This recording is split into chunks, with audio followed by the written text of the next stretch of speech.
with a legitimate claim to the English throne, in a country where the royal succession was dangerously murky. What made the situation more unstable was the perceived weakness of the reigning King Henry VI, whose precarious health and reluctance to rule in the traditional fashion of medieval warrior kings forced the nobles surrounding him to exercise power in his name. The growing influence of the king's few favoured ministers fostered competition and enmity amongst other prominent members of the English nobility. As a result of these conditions, almost from the very beginning, Edward's life and duty was given over to the advancement and indeed the survival of his family. Through his mother, Richard, Duke of York, was the legitimate great-grandson of Lionel of Antwerp, first Duke of Clarence, the second surviving son of the last undisputed King of England, Edward III. Through his father, Richard was also descended from Edward III's fourth surviving son, Edmund, 1st Duke of York. Edward III's eldest son, also named Edward and known as the Black Prince, had only a single male heir, Richard II, who subsequently had no children of his own. The Yorks later claimed that the closest male heir to the throne after the death of Richard II was actually the one-year-old infant, Roger Mortimer, the grandson of Lionel and the grandfather of Richard, Duke of York. The Duke would come to emphasize this lineage heavily by 1460, when the crown was within his grasp. Up until then, Richard Plantagenet had been content to emphasize his lineage only from the first Duke of York. This was most likely due to two factors. First, Richard was descended from the Mortimers not through his father, but through his mother, which weakened claims of inheritance in a society which favored sons. Additionally, Lionel, Duke of Clarence, had had no sons but only a daughter, Philippa, while John of Gaunt, the third surviving son of Edward III, had borne a legitimate son, Henry Bolingbroke. Interestingly, while primogeniture remained overwhelmingly prevalent for centuries within English laws of inheritance, Edward IV was not the first King of England to stake a claim to the throne based upon the inheritance of a female ancestor, and neither would he be the last. Nonetheless, Richard, Duke of York, seemingly came to believe that his line had a claim to the English throne as good or better than did the reigning King Henry VI of the ruling House of Lancaster, whose grandfather, Henry Bolingbroke, had usurped the throne from his cousin, Richard II. As we can see, a large part of the problem was that Edward III and his Queen Philippa of Hainault had had so many children, most crucially 5 sons who survived to adulthood. Most medieval kings were lucky to have an heir and a spare. During the lifetime of Edward III and those of his many sons, there was little indication of the turmoil in which their increasingly numerous descendants would become embroiled. Overlapping with the 100 Years' War with France, this period of roughly a century of major competition for the throne of England has been called the Wars of the Roses, after the badges worn by the opposing branches of the royal family, the White Rose of York and the Red Rose of Lancaster. Tensions rose between the ruling House of Lancaster and the House of York during the late 1440s and 1450s.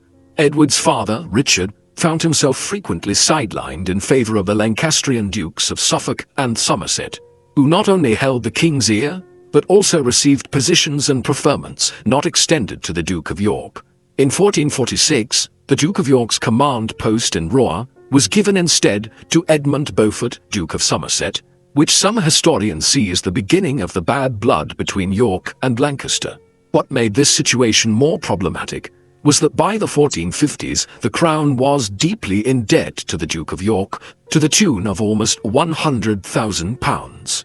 About 20% of this debt comprised loans the Duke had made to the crown, which remained unpaid, but the bulk of it represented unpaid wages for the Duke's several years of service in France. Meanwhile, the king's Lancastrian ministers regularly received repayment of loans made to the crown, including interest. The increasingly precarious state of England's economy by the early 1450s sparked rebellion in Kent and the southeast of England. Rebels led by the Irishman Jack Cade demanded the removal of the king's evil, greedy, and spendthrift advisers in favor of a broader representation of those men of good and noble birth. The Dukes of York, Exeter, Norfolk and Buckingham were the names put forward most prominently by the rebels. Naturally, the Lancastrians suspected York of fomenting the rebellion to facilitate his own advancement, especially since Jack Cade took on the name of John Mortimer during the rebellion to associate himself with the Duke's perceived legitimacy as a prince of the blood. However, studies of the Kentish rebellion indicate that local political and judicial corruption was viewed by the rebels as manifestations of similar corruption at King Henry's court, and the tendency to demand the removal of evil councillors in favour of others was fairly typical in past rebellions. Until the birth of King Henry's son, Edward of Westminster, the Duke of York was technically the nearest claimant to the throne, and thus the most prominent man of good and noble birth in England next to the king himself. This should not suggest, however, that the English people would support Henry's removal in the Duke's favour, which Richard Plantagenet would eventually discover to his own detriment. King Henry had been just a baby when he became king. Later, his lack of interest in government and his delegation of responsibility for his French territories to his Lancastrian favourites eventually resulted in the loss of all French lands won by his father Henry V, save for Calais. This contributed to massive resentment of the king's Lancastrian advisors and of the king himself. Many English people looked bitterly upon the many decades, the vast sums of money, and the countless lives which appeared to have been wasted conquering France, only to lose almost all they had gained to the ineptitude of the king and his closest ministers. When Henry VI began to suffer mental health crises during the 1450s, the Duke of York was twice declared Lord Protector during the king's incapacity. Parliament and many of York's contemporaries distrusted the notion of a regency controlled by King Henry's queen, Margaret of Anjou. Queens of England often perceived such wariness from the English people because they were frequently foreigners. Foreign members of court were always suspected of being spies, and queens who attempted to exercise power were invariably accused of wrongfully usurping kingly prerogatives. In reality, any move Queen Margaret made to help secure her husband's throne or her son's inheritance would be viewed with hostility by the great men of the realm. Margaret observed the growth of the Yorkist cause with alarm and a determination to defeat the man who seemed bent on taking her own son's place as heir to the throne. Noble families equally dissatisfied with the influence of Queen Margaret and the king's Lancastrian ministers at court joined the Yorkist cause, most particularly Duchess Cecily's clan, the powerful Northern Neville family, represented by her brother Richard, Earl of Salisbury, and his highly charismatic son, also named Richard, Earl of Warwick. As the Yorkist faction cultivated support, primarily in London and the southeast of England, and secured foreign strongholds in France and Ireland as effective springboards for invasion, Queen Margaret strove to rally support in the Lancastrian strongholds in the Midlands. The First Battle of St. Albans in May of 1455 was little more than a skirmish, but it set the English people on the path toward a series of internal conflicts which would cause the crown to change hands no less than 6 times in the next 30 years. The beginnings of the Civil War in England, which developed over roughly a decade and a half, encompassed virtually all of Edward's childhood. He was most likely at Ludlow Castle in 1452, observing the Duke of Somerset presiding over the trials of those who had served Edward's father, who took part in an attempted coup, after which the Duke of York had fled to Ireland. At the age of 11, Edward accompanied his father to London in his role as Lord Protector to open Parliament, where Edward was formally recognised for the first time as the Earl of March and his father's heir. At the age of 12, he reportedly led a force of 10,000 men from Ludlow in a march on London to liberate his father from prison. The Yorkist advance was swiftly reported and the Duke was released before their arrival. As the Lancastrian and Yorkist factions edged closer towards open warfare, Edward and his younger brother Edmund were increasingly involved in politics and military mobilization, and were already expected to take on leadership roles. A letter written in June 1454 from the 2 boys to their father assured the Duke that Edward and Edmund were being dutiful in their studies and their military training. "We trust to God," the boys wrote, "that your gracious lordship and good fatherhood will be pleased." Following the First Battle of St. Albans in 1455, the recovered Henry VI, who desired peace above all else, sought to reconcile the great men of England and end the factional fighting. But the next 4 years were nonetheless fraught with open hostility at court and the recruitment of ever more armed retainers by both the Lancastrians and the Yorkists. In June of 1459, there was a meeting of the Great Council at Coventry, to which no member of the York faction was invited. The Lancastrian attendees emerged with legal indictments for the Duke of York and his cohorts, who immediately organized themselves to march in force on the capital. It was their intention to attempt a peaceful settlement with the king, who desired the same. But the Queen's Lancastrian forces intercepted the Earl of Salisbury's forces at Ludford Bridge. Following this struggle, the Yorks were attainted for treason, which basically forced them into open rebellion. After the rout at Ludford in October 1459, Edward's family and supporters were separated as each fled the country. The Duke of York fled to Ireland with his son Edmund, Earl of Rutland, while Duchess Cecily and her younger children were taken into custody of King Henry. They were exempted from the attainder, however, and treated kindly and generously. Meanwhile, Edward took shelter with his uncle Salisbury and his cousin Warwick in Devon. Later, they covertly made their way to Calais.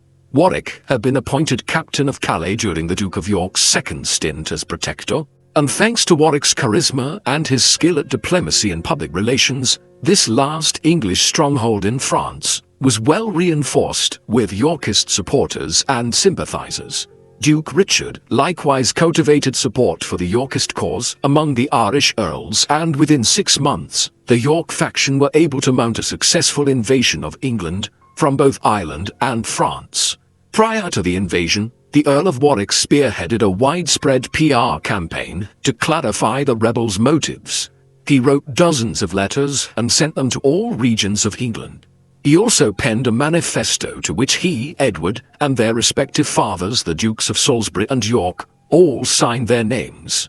The manifesto assured the people of England that the York faction were interested only in banishing corruption and restoring order and good government to the realm.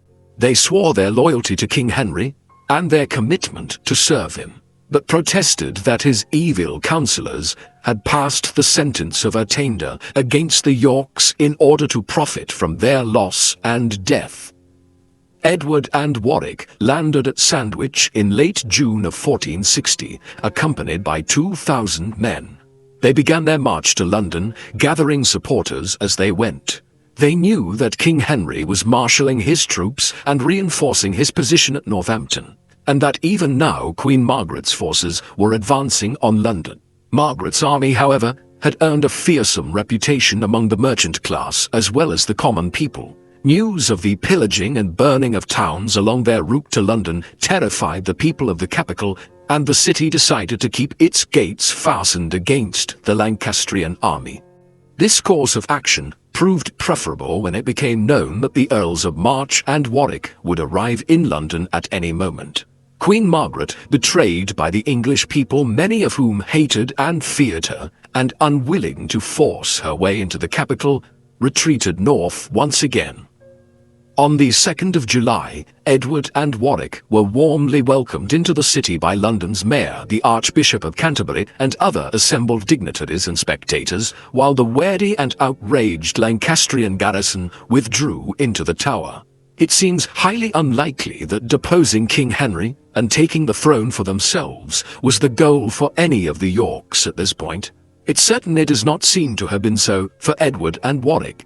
They explained again that they desired above all else only to meet with and assert their loyalty to the king, who they were certain would lift their sentences of attainder and restore their titles, fortunes, and inheritances, which had been revoked by the charges of treason. They promised then to help restore good government of the realm under King Henry.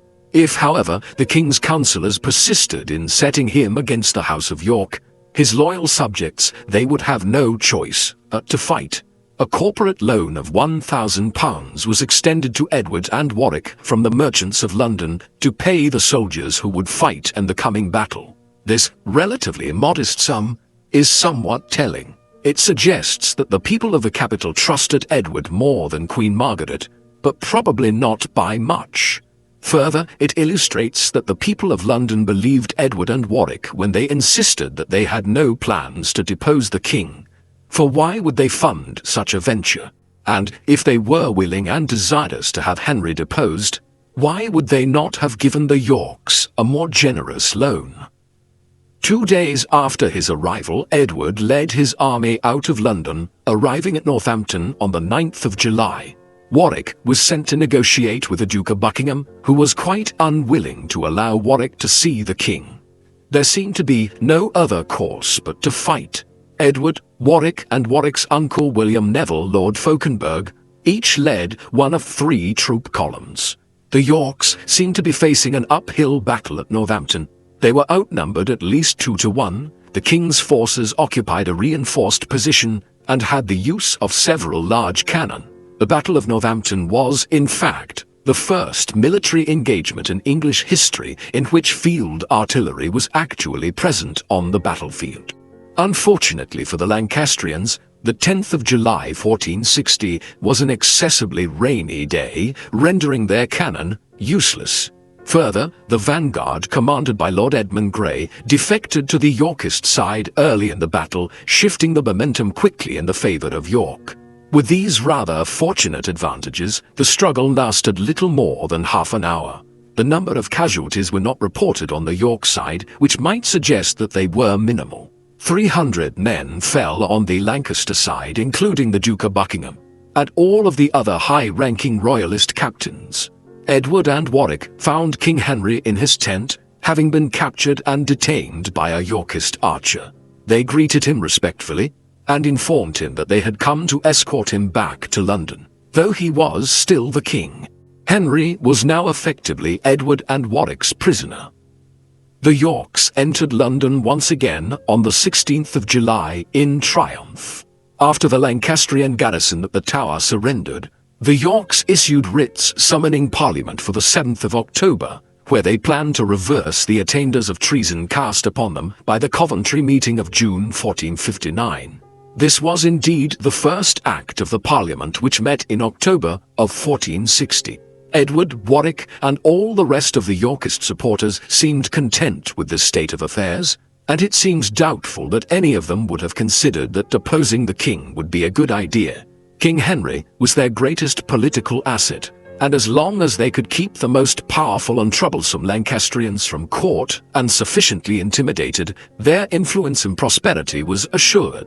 Richard, Duke of York, however, seemed recently to have developed much loftier ambitions than simply regaining his former titles and properties or contenting himself with the position of second most powerful man in England. Documentary sources confirm that as early as the 8th of September 1460, only 3 weeks after the writ summoning Parliament had been issued, the Duke of York had dropped King Henry's regnal year from all of his correspondence, dating all of his communications instead, using this year of grace, which was highly unusual. When he arrived in London for the Parliament in October, he rode like a king at the head of his retainers, his sword unsheathed and held upright before him in unmistakably royal fashion, his banners proudly displaying the royal arms of England. When he strode confidently into Parliament, laid his hands upon the throne, and declared himself king by virtue of his descent from Lionel, Duke of Clarence, elder brother of King Henry VI's great-grandfather John of Gaunt, he was greeted with stunned and uneasy silence. Duke Richard's claims were apparently a step too far. What is noteworthy about the reaction to these proceedings is that the Parliament and its attendees were overwhelmingly pro-Yorkist.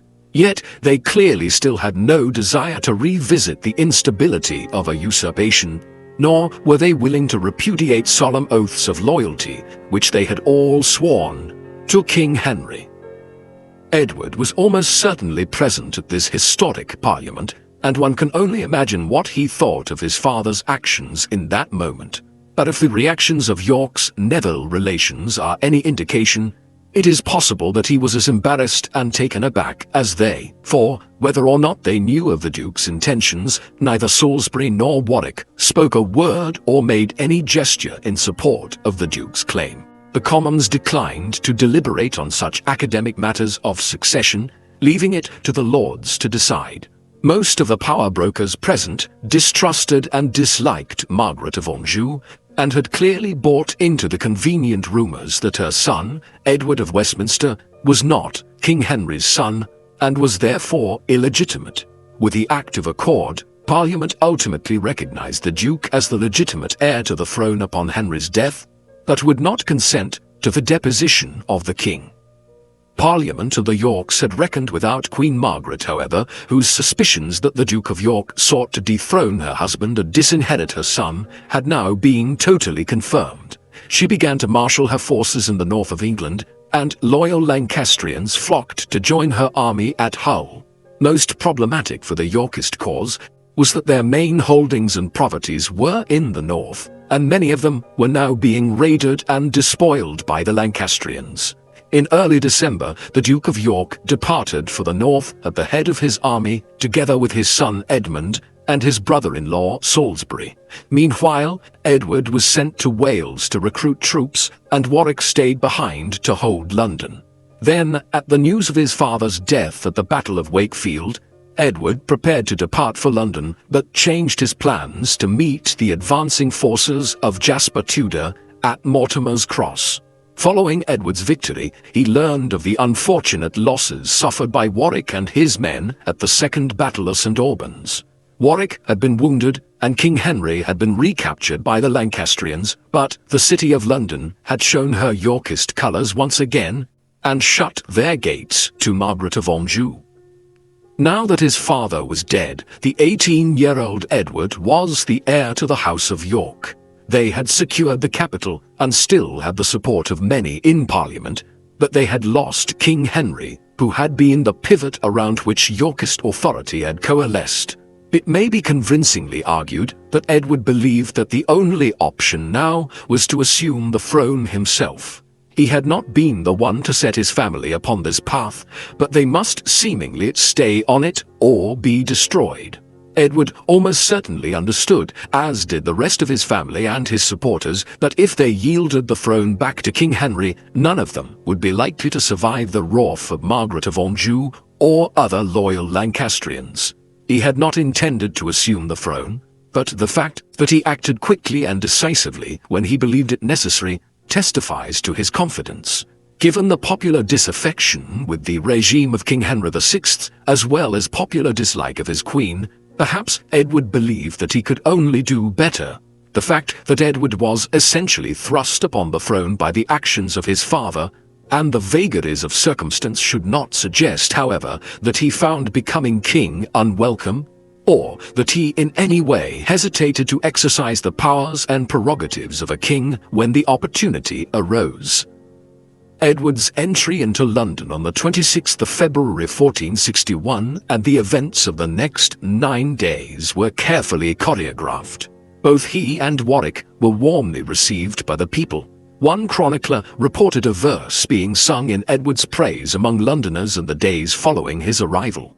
"Let us walk in a new wine-yard, and let us make a gay garden in the month of March, with this fair white rose and herb, the Earl of March."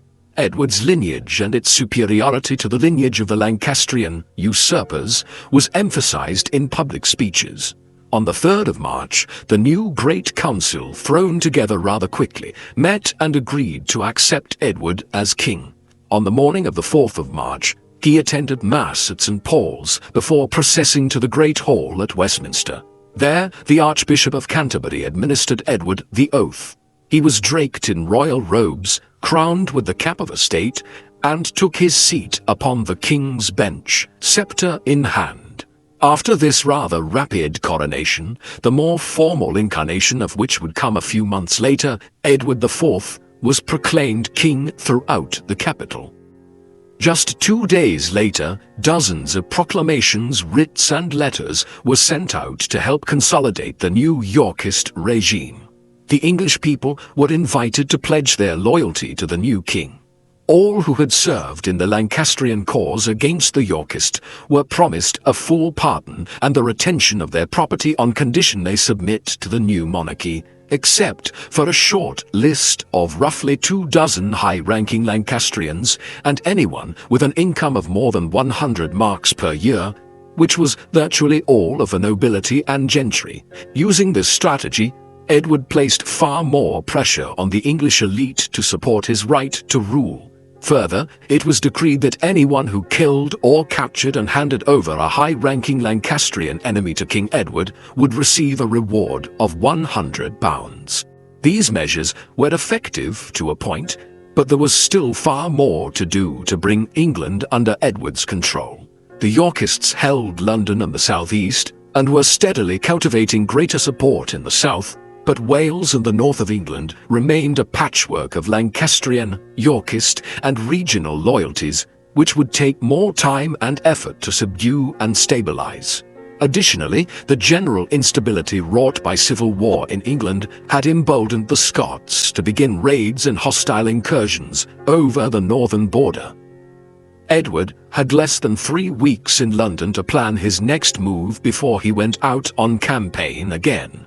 On the 13th of March, he departed London leading an army headed for Yorkshire. The Battle of Towton, fought on the 29th of March 1461, was the bloodiest of the entire Civil War, with likely the highest casualties of any battle ever fought on English soil. Estimates of those killed at Towton range from as few as 9,000 to 28,000. Roughly 75% of the English peerage had at least one family member present at the battle, and based on the number of retainers each was capable of putting into the field, a maximum estimate of 50,000 men engaged at the peak of battle is not far-fetched. Edward's forces were significantly outnumbered, but his typical approach of bold, courageous offensive and conscientious use of every advantage eventually routed the main Lancastrian forces.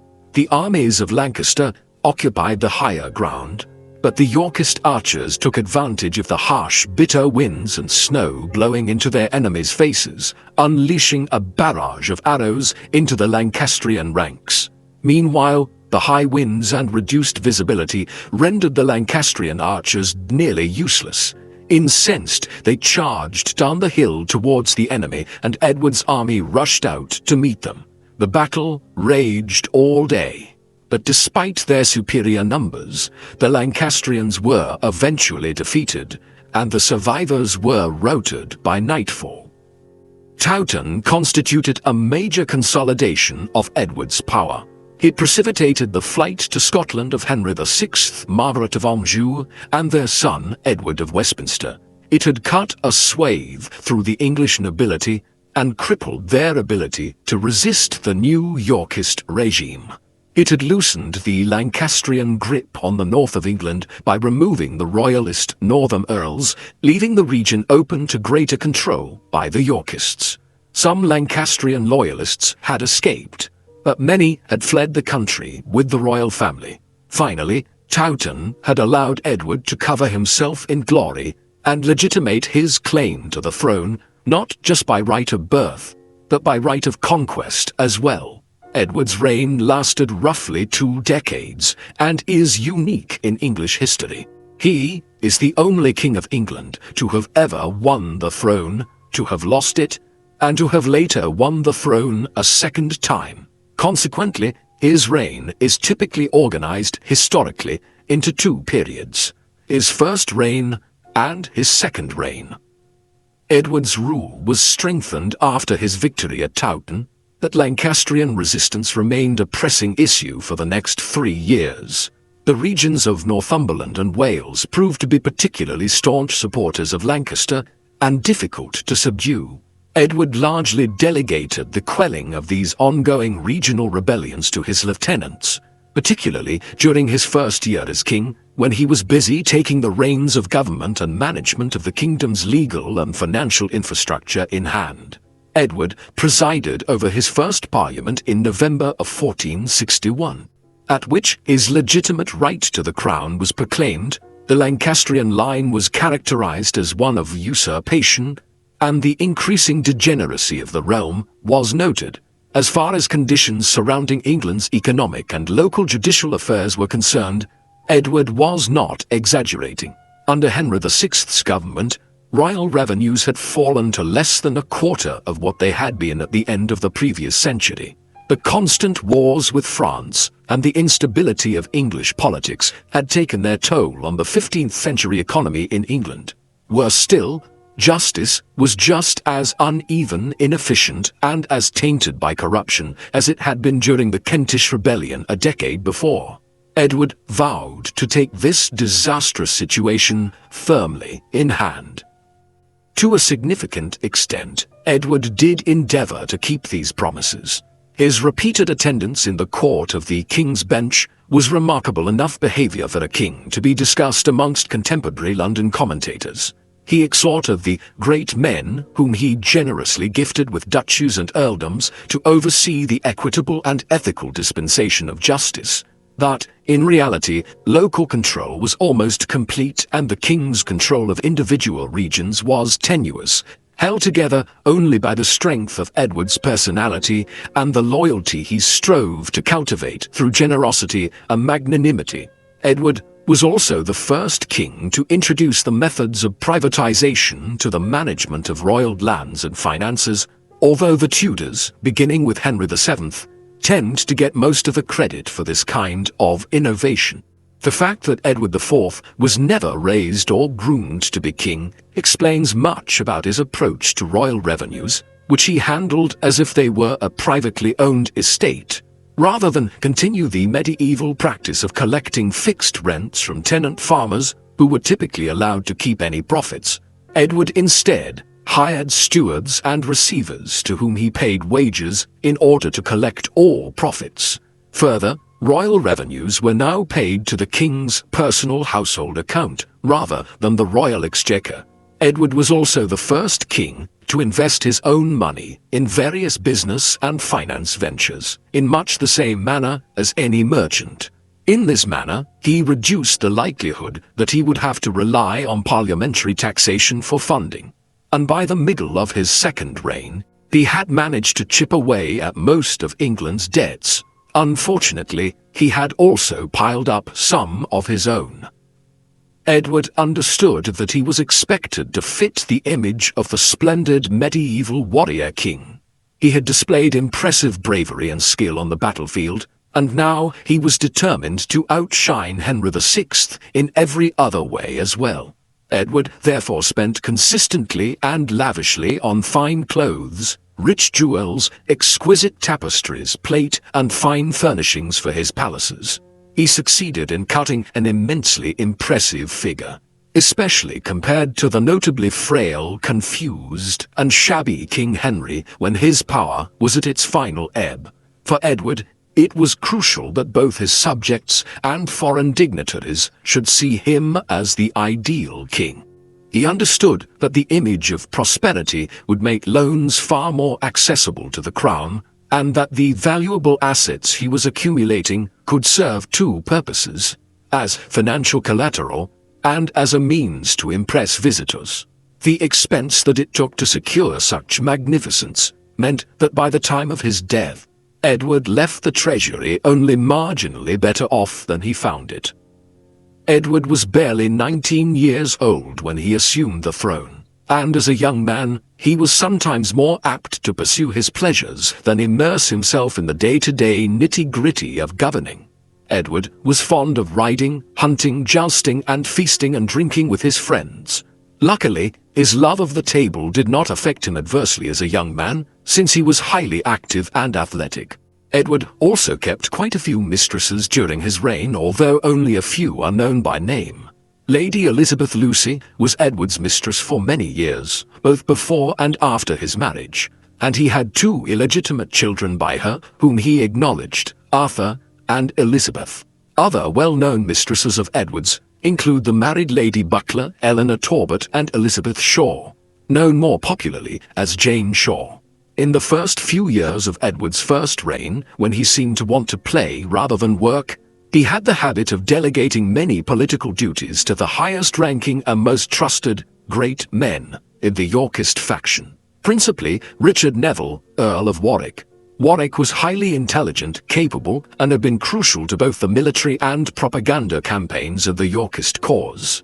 Edward had been exceedingly generous to all of his family and supporters, and this was no less true of Warwick. He had rewarded this most important of his lieutenants with a stewardship of the Duchy of Lancaster, the post of Lord High Admiral of England, and many other offices and preferments. For the first few years of Edward's reign, the king was largely approachable only through Warwick.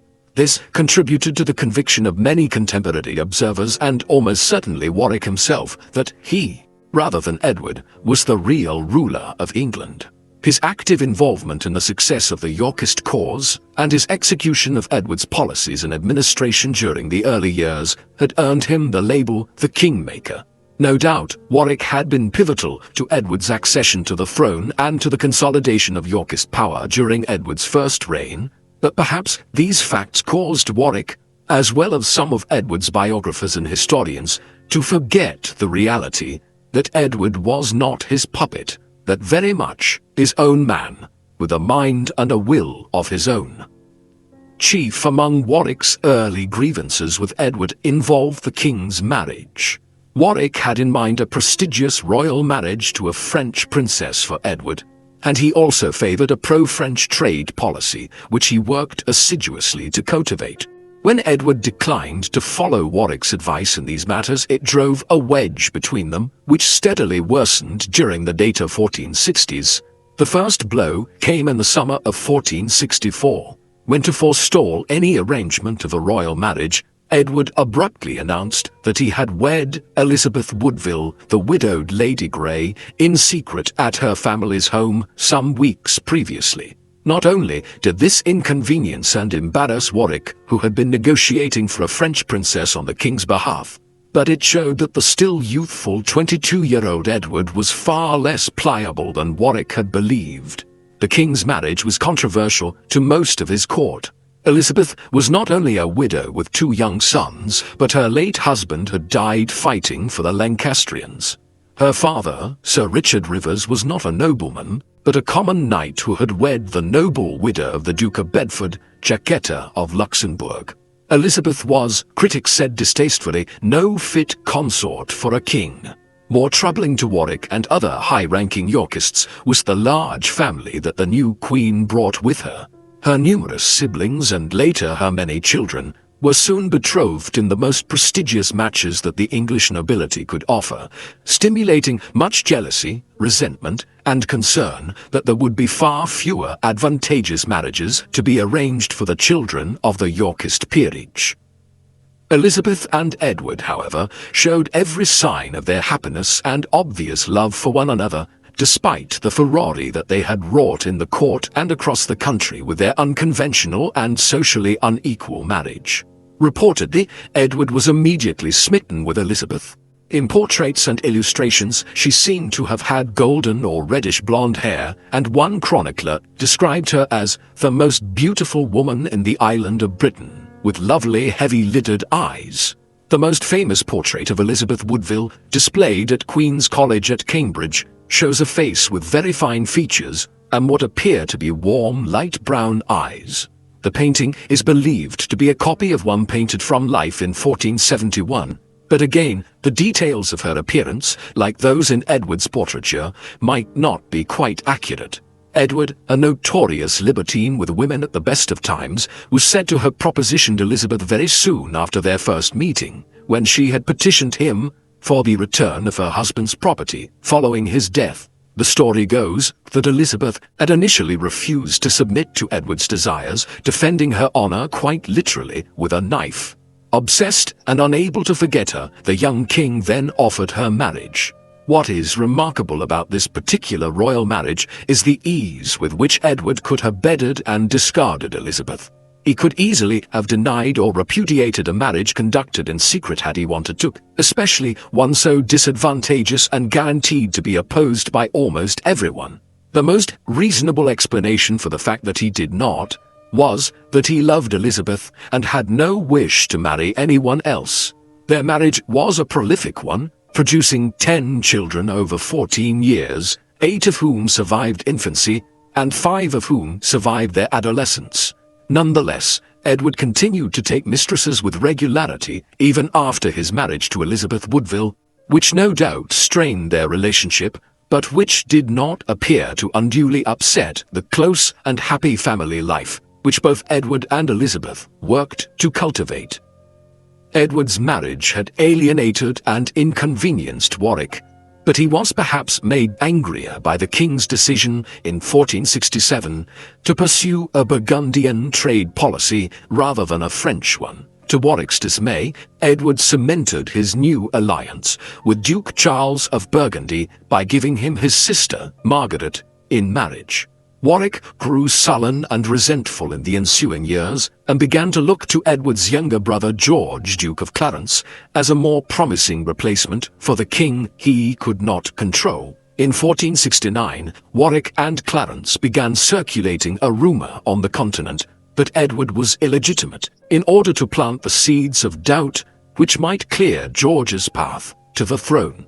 Against Edward's strict refusals, Warwick and Clarence slipped away to Calais, where Warwick wed his daughter Isabel to George. Subsequently, rebellions broke out in the north of England, which some historians consider to have been fomented by Warwick and Clarence, but which could just as easily have been the result of ongoing economic difficulties and local corruption, which the conspirators exploited for their own purposes. When they attempted to deal with the northern rebels, Edward's forces were intercepted by Warwick's at Edgecote Moor, where they suffered a terrible defeat. Edward subsequently fell into Warwick's hands, and in the ensuing months, Warwick attempted to force his abdication or, failing that, exercise power in Edward's name. He did not have sufficient support to buttress either his own or Clarence's authority, however, and was soon forced to release his outraged king and cousin. Edward was reportedly deeply shocked and hurt by the betrayal of his brother and his cousin, two people he loved and had trusted implicitly. The years 1469 to 1470 must have been a time of enormous stress and dejection for Edward, who had to confront the mistakes he had made as king, the duplicity of his family, and the grief and rage of his wife, whose father and brother Warwick had executed after the battle at Edgecote. Edward demonstrated his constructive spirit and magnanimity by forgiving Warwick and Clarence, organizing a public reconciliation in Parliament, and restoring them to favour. But, by 1470, it was clear that Warwick and Clarence had not abandoned their schemes to unsettle Edward's reign when both were implicated in facilitating a rebellion in Lincolnshire. To avoid Edward's wrath, the two fled once again to Calais, which shut its doors to Warwick. At this point, Warwick and Clarence were short on both options and supporters, and they had little choice but to throw in their lot with the exiled Lancastrians. The King of France helped organize a reconciliation between Warwick and Margaret of Anjou.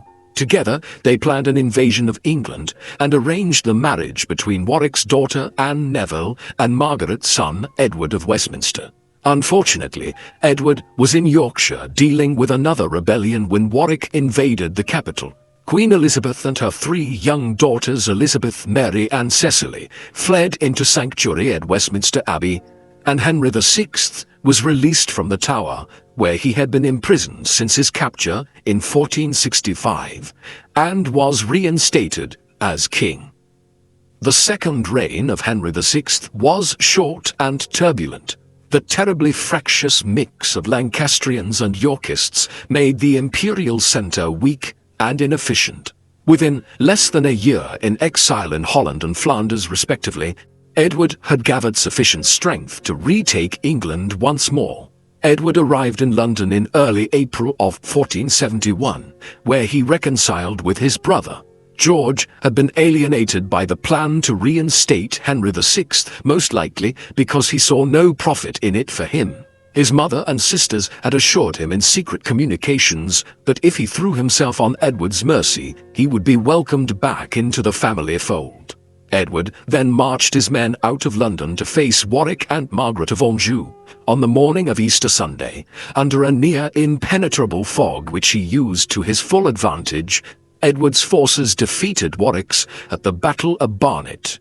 Warwick was killed on the battlefield, and mere days later, Edward's armies confronted those of Margaret of Anjou at Tewkesbury, where, despite their superior numbers, Edward once again prevailed. Margaret's son, Edward of Westminster, was killed in battle, while the Lancastrian queen herself was taken prisoner. Edward re-entered London in triumph on the 21st of May 1471.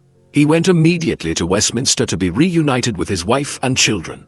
There, he discovered that during her time in sanctuary, Queen Elizabeth had given birth to their first son, Prince Edward. The king's happiness was described in a contemporary poem. The king comforted the queen. His sweet baby full tenderly he did kiss. The young prince he beheld, and in his arms did bear.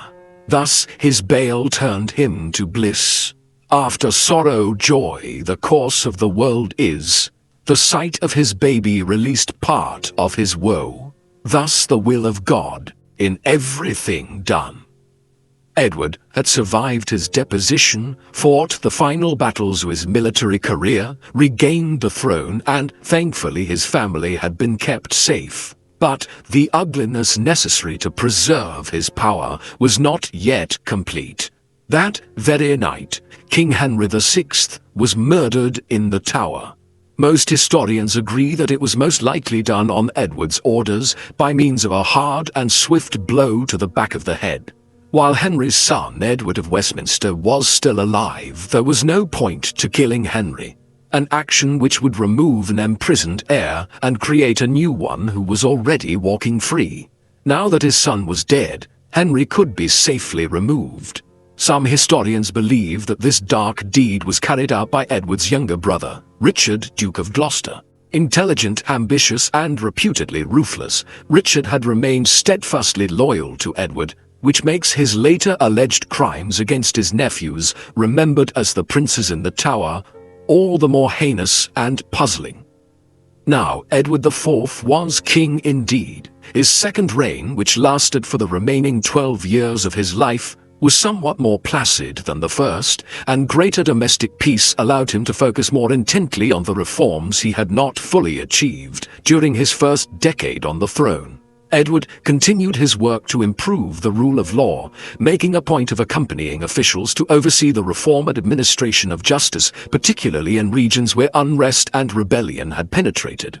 While perhaps no medieval king could have succeeded in entirely banishing the phenomenon of local corruption, England under Edward IV had at least attained a greater stability and institutional efficiency than had ever been the case under Henry VI. Edward also continued to work to make the crown financially solvent once again.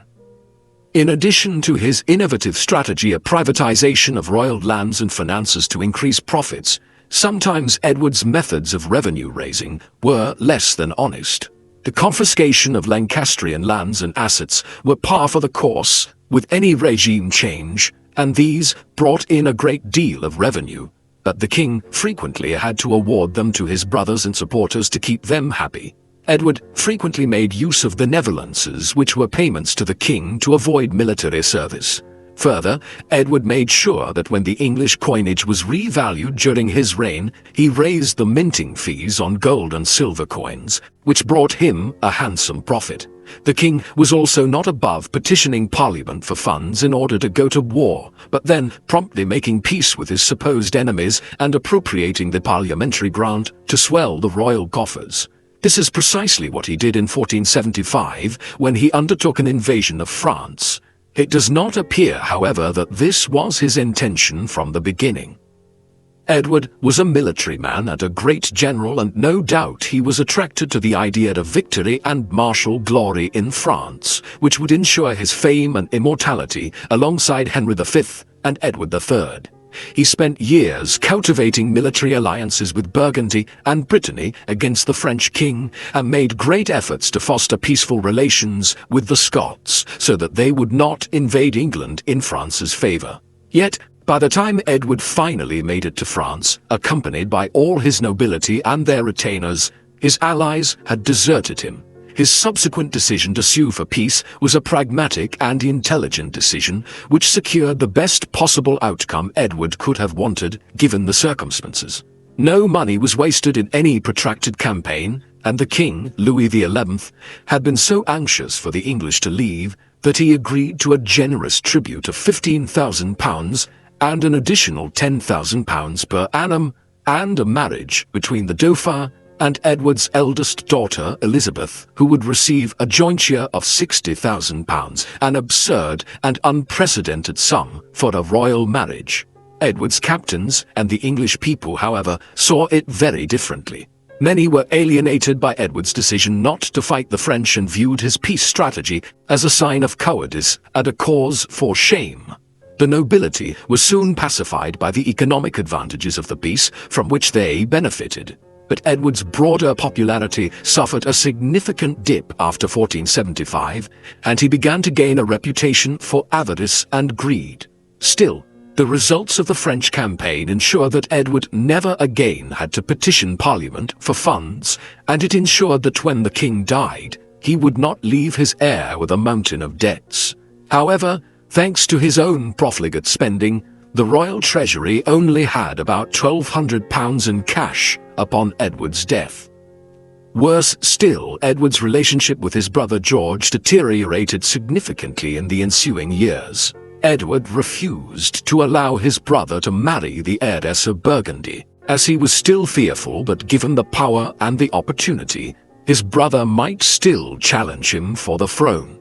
Resentful, George sought to revive not only the old rumors that Edward was the bastard son of a common archer, but that he had been previously wed in secret prior to his marriage, and therefore all of his children were bastards as well. He was also said to have paid off seer to foretell the king's death. Far from being forgiving this time, Edward presided over George's trial for treason himself, and the Duke of Clarence was executed in the Tower on the 18th of February, 1478. Some discussion of Edward's legitimacy is merited here, for it has been a significant source of contention among historians in the last 2 decades. In 2002, historian Michael K. Jones uncovered evidence which he believed provided conclusive proof that Edward IV was, in fact, illegitimate.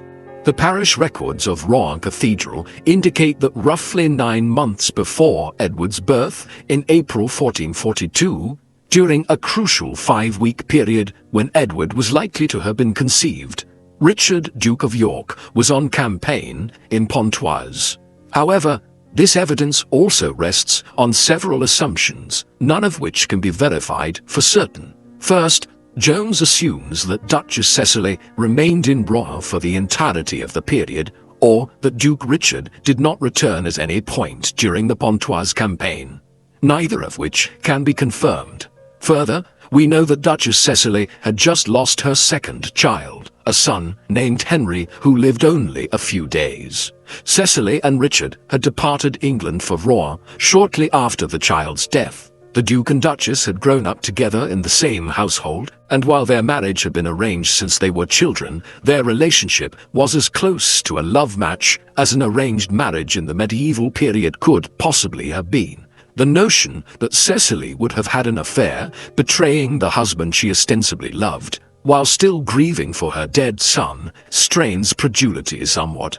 Even more unlikely is the possibility that the Duchess, who would have been constantly surrounded by servants in her daily life, could have done something so scandalous as to have an affair with a common archer without anyone ever finding out.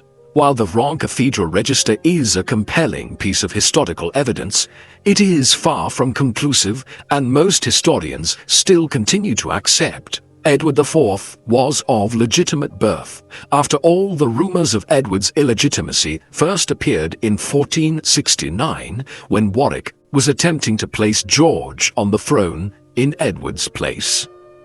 In the spring of 1483, Edward became seriously ill. Observers and chroniclers differ on the cause of his illness. One stated that he had caught a chill while fishing on the River Thames, which later developed into a fever. Others claimed he had been poisoned. Yet another claimed that the king had suffered a fit of apoplexy or a stroke. Considering Edward's lifestyle and weight gain in later years, this is probably the most likely scenario. The king lived for only 10 more days after the onset of his mysterious illness, but it was long enough to revise his will and arrange for governance and stability during his son's minority. His brother Richard, Duke of Gloucester, was to be appointed Lord Protector until the 12-year-old Prince Edward came of age. While he was only 40 years old, Edward was lucky enough to die in his bed, with his family and his dearest friends at his bedside, assured and comforted that his son would succeed him. These were luxuries afforded few medieval warrior kings. Some historians assert that Edward's legacy is not as celebrated as it deserves to be. He was undoubtedly one of the greatest generals ever to sit upon the English throne, having never lost a battle at which he had been present. Yet his name is almost never mentioned alongside England's greatest warrior kings, such as Henry V or Edward III. The most likely reason for this is that all of Edward's victories were against his own countrymen rather than against foreigners, and many historians have likely found it difficult to celebrate the abilities of a man whose military genius resulted in the shedding of so much English blood and the destruction of the flower of English chivalry in the mid to late 15th century. Moreover, Edward's legal and financial reforms laid the groundwork for the later Tudor regime, which allowed for greater ease of centralization, facilitating England's journey to eventually becoming Great Britain. Edward was well liked by the English people for much of his reign, which is apparent in the public outpouring of grief and national mourning which followed his death. He was in many ways a far more approachable king than the English people had ever had. He was warm, friendly, likable, forgiving, brave, and confident. He was also probably the most English king that the realm had had since the Norman conquest, a quality that the English people who distrusted most foreigners undoubtedly appreciated. Edward's parents, grandparents, and great-grandparents were all born and bred English. Moreover, Edward married an English woman himself rather than a foreign princess, which was almost never the case for English royals. Some historians consider Edward IV to have failed as a king because of the chaos, violence, and upheaval which followed his death, with the imprisonment of his sons, the usurpation by his brother Richard, and his subsequent war with Henry Tudor for the throne. However, this perspective fails to take into account that had Edward lived, his children would have dominated the royal marriage market of Europe by marrying into the royal families of France, Spain, Scotland, and Denmark, and quite possibly other royal houses as well. Moreover, had Edward IV lived longer, his son would have succeeded to the throne and the Tudor dynasty might never have appeared. Yet, thanks to the clever and skillful negotiations of Elizabeth Woodville with Henry Tudor's mother Margaret Beaufort, the eldest child of Edward IV did in fact succeed to the throne. When Elizabeth of York married Henry Tudor and was crowned Queen of England, she became the progenitor of her father's legacy, a long line of kings and queens of England. What do you think of Edward IV? Please let us know in the comments below, and in the meantime, thank you very much for watching.